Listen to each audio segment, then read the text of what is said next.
I share too much. I tell too much. Maybe it makes people nervous. Maybe they don't need to know that much in order to do their job. And I always thought I wanted to know a lot. Therefore, I want to share a lot. And learning how to not do that. And I'm still not very good at it, but I'm better than I was. I don't want to fail my people.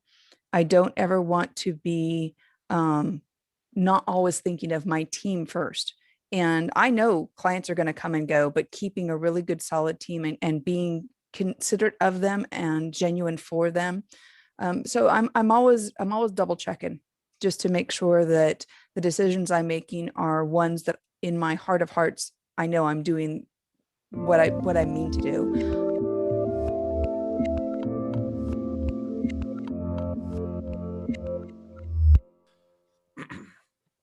Hey everyone, this is Devin Miller here with another episode of the Inventive Journey. I'm your host, Devin Miller, the serial entrepreneur that's grown several startups into 7 and 8 figure businesses, as well as the CEO and founder of Miller IP Law, where he helps startups and small businesses with their patents and trademarks. If you ever need help with yours, just go to strategymeeting.com and we're always happy to help.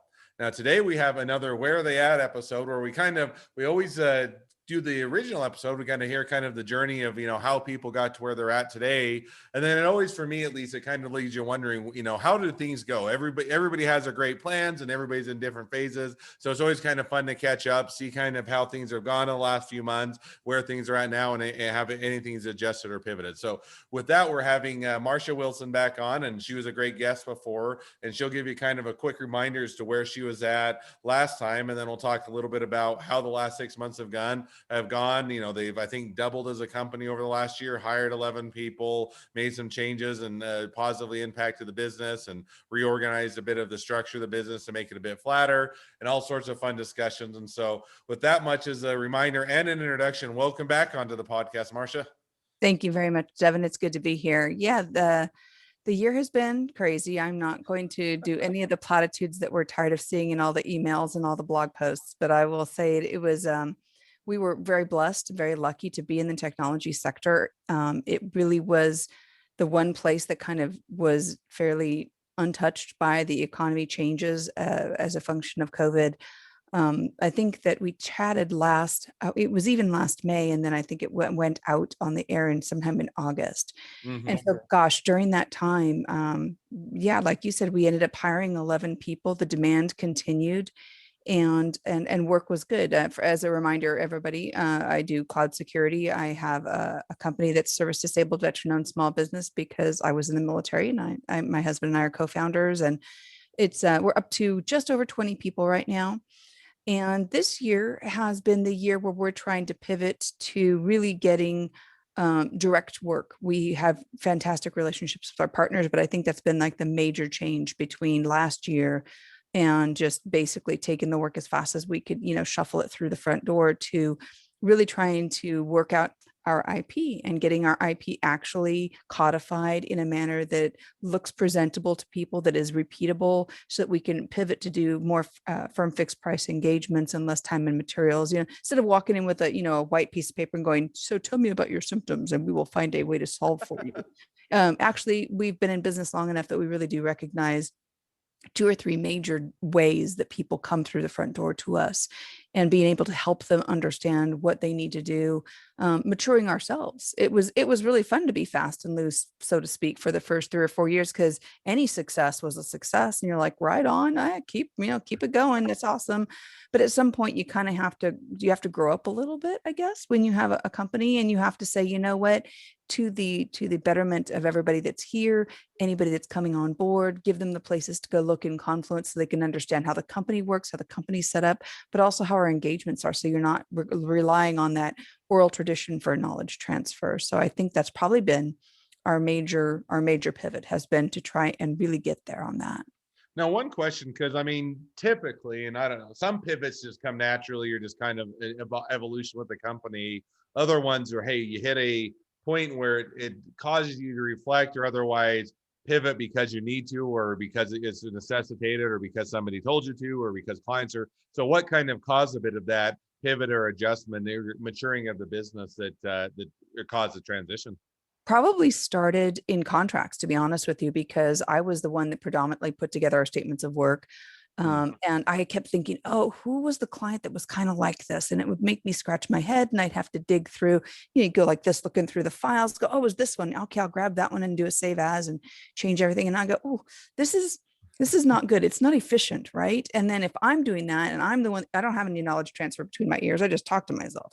And so, but the knowledge transfer between, okay, this time it was Eric leading it, next time it's going to be Dustin leading it now, but I can't rely on necessarily putting the same consultant in the same type of engagement next time. So the codification of the execution was equally important. And so, but it was started, I would think it was started by the contracts and recognizing that we were now big enough and things were starting to get blurry and the speed with which we were going down the highway, you can't quite tell when the lines are going, next to you on the road. And I felt like we really needed to write stuff down more than we had been. There was a lot of camaraderie, a lot of cooperation with all of our consultants, but I could sense some frustration too. I could see them kind of going, isn't there anything kind of written down about this? I know we've done it before. And especially the folks that have been with us for less than a year, it's unfair to ask them to, just basically do some sort of mind meld with another consultant in order to figure things out. That's not, well, that's not professional. So No, and that's I just, definitely get it. And that one's, I think, to your point, it's a bit of the growing pains, and that's it's just interesting because listening to your evolution, that's a lot of the same thing that we have and always continue. I think it's always an ongoing evolution. It's not just like, oh, we finally figured it out. All our agreements and contracts and systems are in place, and everything just flows perfectly, and we don't have to change anything. Because at about that time, then you figure out you offer a new product, you do something different, you have to or continually to evolve. But yep, it's interesting is we originally, when I started Miller IP Law, it started out just as myself and kind of had, hey, I can kind of keep every track of everything in my head. And then as things continue to grow and you bring people on and you work with more clients and then I look to say, okay, one thing that's kind of along those lines is I got tired of just sending the exact same emails and same correspondence over and over and said, okay, if I'm sending the same email and it's really the same text, how can I automate or otherwise offload this so it's still is a good interaction, still gives them the information, but I'm not having to dig through and find out that, remember to send it to him, figure out if I made any changes since the last one. So it's interesting how you kind of always hit that evolution point with businesses because one, you don't have enough time, and two, you want to make the customer experience better. yep, yep. And staying in front of it rather than becoming a situation where you're more reacting than proacting. It's the same advice that we give our clients when we go to talk to them about security. You can't do everything all at once and it's never done anyway. So you evolve and then you evolve and then you evolve and it's always going up and it's always getting a little bit bigger. It's always getting a little bit harder if your business is going the direction you really want it to, which is to ostensibly make more money and be more effective with the time that you have. Now, one other pivoting just a bit, and I think you mentioned, if not, if it was when we talked before, I think almost doubled in size. You brought on 11 new people, which over a short amount of time, that can be a hurdle in and of itself, in the sense of figuring out how to train people, making sure quality's in place, making sure they're doing a good job, corresponding or not corresponding with clients, and following all up. So doing that over a short period of time, any kind of lessons you've learned or things that you figured out, bringing people on, or things that you're still figuring out. Yeah, I would say that when and to our size, 11 was nearly doubling. Actually, could have not a little more than doubling, but anyway, to be able to really work with each person individually, like we had originally liked about the cohesion of our company, was not scalable. We went from doing weekly one-on-ones for half an hour with everyone because there were only 6 of us. And then when we were 12 or 15, we'd go every other week. And then we recognized, in order to be respectful of everyone's side time, I guess admin time, if you want to call it that, we ended up going to 20 minutes every 3 weeks with everyone. But we also recognize that we want to really go no bigger than around 25 people anyway. So I think that is ultimately still going to provide the get to know you factor. I've actually had a couple of folks recommend, and it's interesting. They said, the number of one-on-ones I'm trying to do might be comfortably replaced with some sort of random water cooler Zoom that we do once or twice a week. I mean, there's plenty of ways. And frankly, I mean, I'm not the smartest person in the company by far. I love when people come and they see things that they've seen on the internet or places that they've worked before, and they want to bring these good new ideas to us. And in instantiating them, I'm all about it. I want to hear what they have to say because they're the ones that need to make this place as awesome to work at. I present everything out, but they're the ones that are participating, bringing it all in. So Hmm.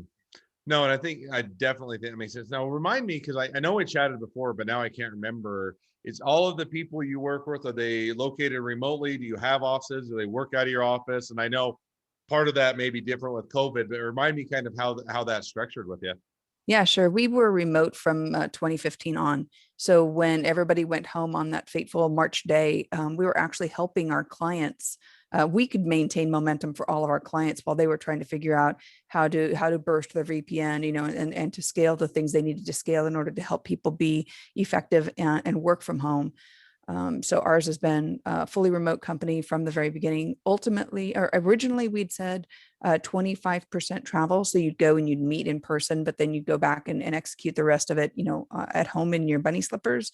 But we've actually switched it to fully remote right now. And if you want to go back to traveling sometimes, just let me know, and I will make sure that the contracts I consider you for would or would not include travel depending on what's going on with the clients. But I've really never had any problem with clients saying, working remotely. There's no place we contract to, so it's no DoD or anything like that. There's no place that we literally have to be there, so it works out well for our little company.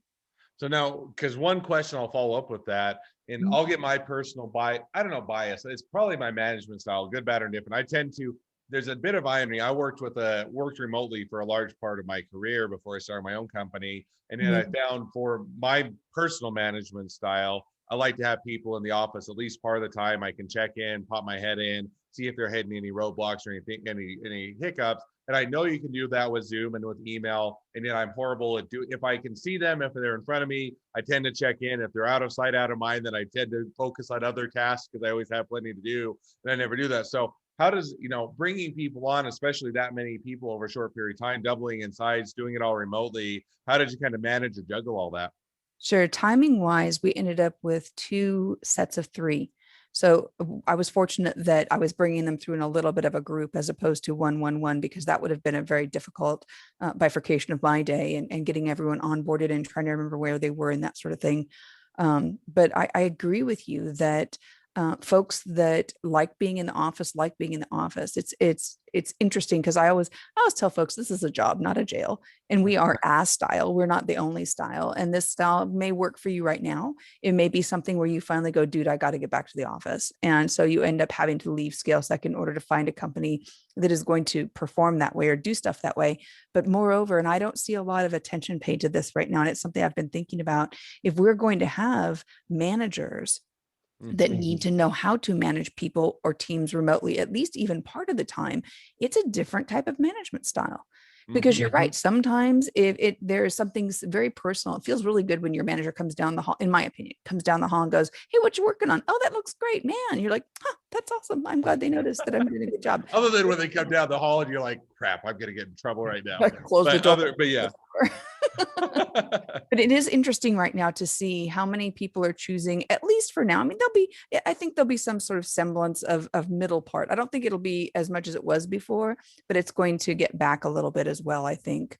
But it's going to be a different management style in order to manage a remote team. It really does take a little time to be different. No, and I think that that's a fair point because I mean I think that there are some people that work great from home, some people that don't work great from home. There are some people that manage people, and I think it's a different skill set or at least a different way of doing it when you're managing people from home than when you're managing them in the office. Because for me, it's easier if I pop my head over, in their office or over their shoulder Right. and say, hey, what are you working on? Anything I can help out with or doing it versus you have to more intentionally or actively or reach out to them when they're not in the office, just because oftentimes you don't think of it. So it'll be interesting evolution as we kind of as things continue to open back up and do that. One is to how many employers will say, nope, I don't want to do this. I hated managing it from home. I get that we had to do it for a period of time, but if you're working for me, you got to come back in the office versus how many will do a hybrid model versus how many will stay at home. And it'll be interesting. I know where I'll probably land, but I know that there's a lot of differences of opinion.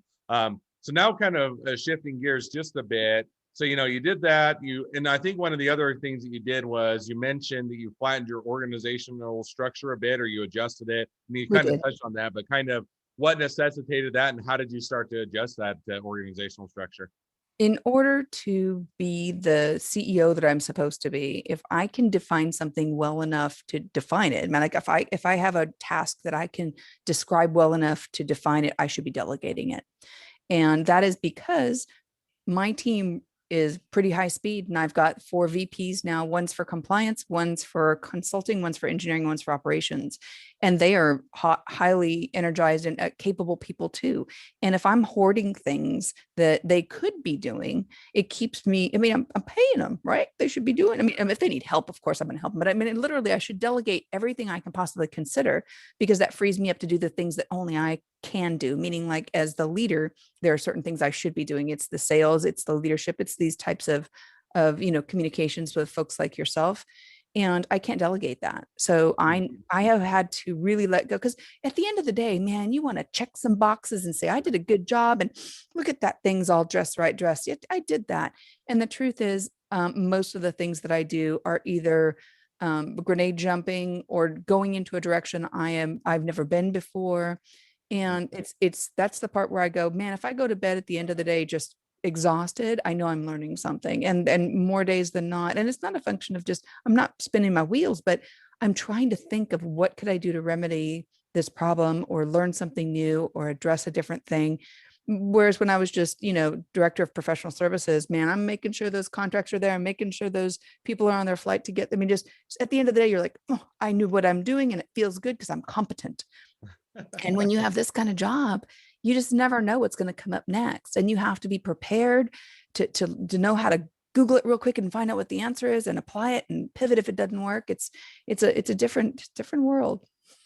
No, I absolutely agree with you. And I mean, what my rule has always been, my problem is generally, and not imputing my problem to you, is I always think I can do things better than everybody else. And sometimes I probably can, but even if I'm assuming I obviously can't do everything better than everybody else, but even if I could, the problem is you get to a point to where you don't have the time to do everything, and you're actually holding back the company because you're now not getting everything done, because you're now allowing you're trying to catch up, and you don't have enough time in the day. And so things slip by, or you keep pushing them out, and they would help to build a business, to grow it, and to make it expand. And because you're not, or letting others do it, you're not. So I always came to the conclusion, if I get someone that reaches that they can do 80% as good as what I think I could do, that's good enough to pass it off. And I should really then focus on the things that other people can't do as well. If they can't do that 80%, if it seems that I can't push off or pass off, then those are the things I should focus on. But it's a hard lesson to learn, especially if one of your type A personality, if you're an entrepreneur,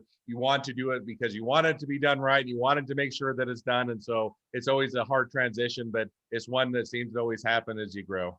It's interesting to me, especially when you're speaking, because you're on the legal side of the world. There really is kind of wrong and right there, as far as the language goes. But even though you're using a language, it's not math, it's still a language, and there's still interpretations that you could be inserting into it that are potentially going to change, the advice that you're providing, or the information that you're providing to your clients.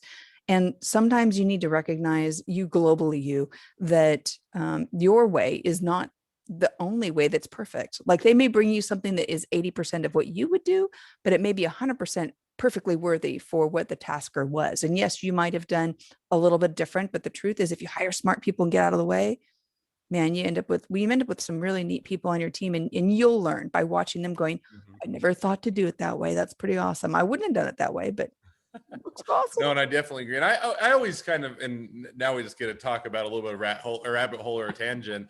But it was always, for me, it was kind of, I brought people on, I would start to give them a short rope or short leash. And then as they continued to earn trust and said, okay, yes, I wouldn't have, to your point, I wouldn't have done it exactly that way. And then you always have to step back and say, but is it good enough, or is it meet what the needs of the client are, or what we need to do, even if I would have done it slightly different? In some ways I'm saying, no, if it's not, then I'll hammer them, or I'll teach them the ways that they should be doing it, and then make sure they implement that. And other times I'm like, yeah, I would have done it differently, but that's, my way doesn't mean it was better or is better. It was just different. So, but it's a hard lesson to learn. It is one that it took me a while, and I still, sometimes I do it better, and other times I'm like, no, I just want it done my way because I know my way works. So it's always a fun process to mature with the business. So I'm glad that you're over there struggling with the same thing I am.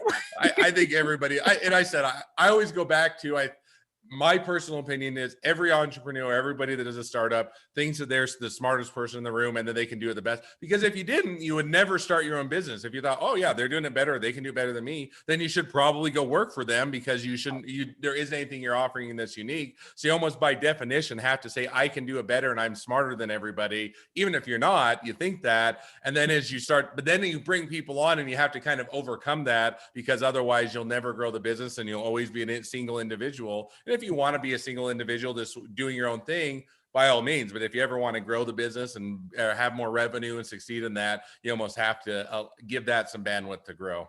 Absolutely. I totally agree. So I think that, well, that one, there's a lot of things that we could touch on. But, as we start to wrap up the podcast just a bit, one of the questions, I always ask two questions at the end of each podcast when we do the normal episode. When we do the Where Are We At Now episodes, I do a bit of a mix up. So we'll jump to that question now, which is, as an entrepreneur, what's your biggest fear? Well, I have always gotten feedback, even since the very beginning of any time I've gone through annual reviews at work, that say I share too much. I tell too much. Maybe it makes people nervous. Maybe they don't need to know that much in order to do their job. And I always thought I wanted to know a lot. Therefore, I want to share a lot. And learning how to not do that. And I'm still not very good at it, but I'm better than I was. I don't want to fail my people. I don't ever want to be not always thinking of my team first. And I know clients are going to come and go, but keeping a really good, solid team and being considerate of them and genuine for them. So I'm always double checking just to make sure that the decisions I'm making are ones that in my heart of hearts, I know I'm doing what I mean to do. So I fear that either it won't be construed that way, it won't come across that way. I will imply it will not be, inferred that way, or I literally will miss the mark. And I hope that the same way that when you're raising kids, you can go back to them and go, wow, I had a really bad day, kiddo. Can I have a do-over? And kids always give it to you, man. Kids will always be kind to you. If you said, wow, mommy was a jerk. Can we try again? And mommy will try not to be a jerk now. And they think it's funny. Exactly. Right. So they don't care. You don't always have that same latitude with adult relationships, but I still think there's something very, very humbling and very important about being able to say, boy, I could have really done that better. I appreciate you being honest enough with me that was not acceptable to you. And you would have rather I did it a different way, because that allows me to make some changes and grow myself, and continuing to grow is penultimate in my mind. No, and I was just laughing because a lot of those, I mean, I did it, it was like a week or two ago when I was just having a moment of reflection of, I don't know that I lost my patience but I got frustrated with an employee, and it really wasn't necessarily their fault. There was something that I thought they could have done better, but the level of frustration I expressed wasn't requisite with what caused it. But so then had a little bit of requisite, and a lot of things interesting is an employer, is a boss, is a CEO, whatever you want to call it. There are a lot of stresses that are unrelated to the employees that tend to seep through. And you have the emails that never stop. You're always one that's ultimately accountable to the client. Even if you have employees that do it, they're not going to care that the employees messed up. They're going to say the company messed up. And you have, all these things. You're always having to make sure the paychecks are paid and everything's on time and everything's done. And all of these things go on and on. It have nothing to do with the employee, but just like a parent, you can have a bad day and it's nothing to do with the kid, and they do something small and you just get frustrated, and you get more frustrated than you should. It happens to employees. And to your point, it's one of those that sometimes it's as an employee, you don't get why you're getting hammered. And yet it's easy as a boss, you're saying, oh, I'm just frustrated and everything. And sometimes it boils over. But also, like, the other thing I think you hit on there was a bit of, at least, or kind of raised in my mind, is a bit of transparency. And that's always everybody wants to have transparency right up until they don't, right up until you share too much, or you tell them, hey, here's some things that you're working on. And then they take that as, hey, rather than I'm trying to help you grow or be better, they take it as you're hammering them and, oh my gosh, I'm going to get fired, and they're not going to want me to work for them anymore. And so it's always that balance of everybody wants transparency, but how much transparency should you have? Because you share too much, you can make the employees nervous, or, hey, work is slowing down a bit, and I'm trying to get more work in. Well, some people are understanding, and others saying, oh my gosh, am I going to have a job next week because all things are starting to slow. So it's always all those balances of lots of stress, trying to get the right amount of transparency, the right amount of sharing without oversharing or getting frustrated. I think that's the TLDR on being a leader, is that there's never balance. You might go ripping past that fulcrum, but you're not going to stay there for a minute and even balance on like one foot. You're going to go, you're always, Exactly. you're always on the Bosu ball. Always. Definitely agree with you. Well, as we start to wrap up, if people want to, they want to hire you and your team for, cloud security expertise or consultancy or, anything else, they want to be a customer, a client, they want to apply to be an employee, they want to be an investor in your business, they want to be your next best friend, any or all of the above, what's the best way to reach out, contact you, and find out more? Sure. Just go straight to scalesec.com, SCALESEC.com. If you want to reach me, I'm the chief cook and bottle washer. You can send it to Marsha at scalesec.com or info@scalesec.com. Both of those come to me. So either way you want to do is fine with me. Info is right there on the website, and you can just send it and ask for me or tell me what your problem is, and we'll get together and see if we're part of the solution for you. All right. Well, I definitely encourage people to reach out, connect up with you, and whether or for whatever reason or any or all of the above, definitely as a great company. I admire what you guys do. Thank Well, you. so now I appreciate you guys, or you coming back on, Marsha. I always know it's appreciate putting people setting aside some time to give some updates. Now, for all of you that are listeners, if you either have an update on your journey, you have a new journey to tell, or anything else that you'd like to apply to be on the podcast, feel free to go to inventiveguest.com and apply to be on the show. Secondly, if you're a listener, a couple more things. One, if or in your podcast player, make sure to click subscribe so you know when all of our awesome episodes come out. And two, leave us a review so new people can find out about us. Last but not least, if you ever need help with your intellectual property, your patents or trademarks, or anything else with your business, go to strategymeeting.com, and we're always here to help. Thank you again, Marsha. It's been fun to have you back on here, a little bit more about what you have going on, and wish the next leg of your journey even better than the last. I thank you very much. It was my pleasure.